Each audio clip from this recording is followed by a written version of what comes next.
Now, you may be the commander-in-chief. You may wind up being in the Oval Office. Moral issues are a big concern to people in the social community.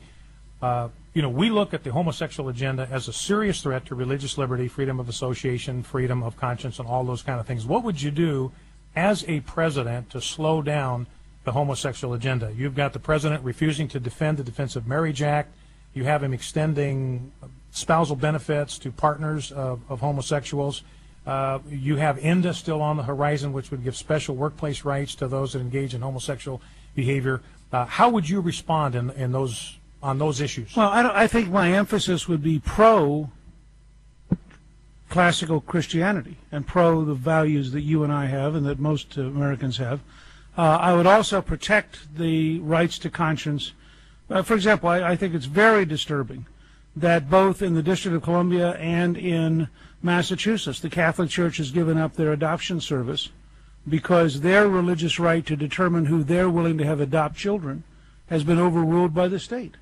One of the things that I think whoever the next president is, on the very first day should issue a series of executive orders. One of those executive orders should be on the very first day to reinstate Mexico City policy saying that no money will be spent on abortion overseas, no taxpayers' money will be spent, period. Another would be to reinstate President George W. Bush's executive order that had enforcement for the right of conscience. And I think that, frankly, if you and I stand up for the values and the beliefs of the overwhelming majority of American people, that they would be supportive of a government which reflected those values. Now, you were critical of President Obama's decision to refuse to defend the Defense of Marriage Act.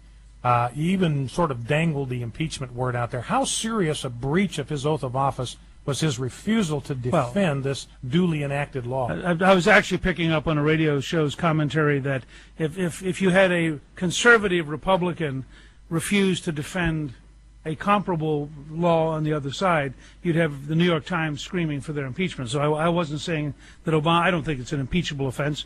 I think that it is a very bad judgment on his part, but it tells you how selective this administration is. If there is a rule of law, then it means that if the Congress passes a bill and the President signs it, the President has an obligation to support and sustain the laws of the United States. His oath of office says that he will sustain the laws of the United States and he will faithfully execute them. So you can't faithfully execute something you refuse to defend. And and sometimes, by the way, you end up defending things as president you don't actually like. I mean, but that's what the rule of law means. It's not the rule of personality. It's not the rule of whim. It's not the rule of this week's opportunism.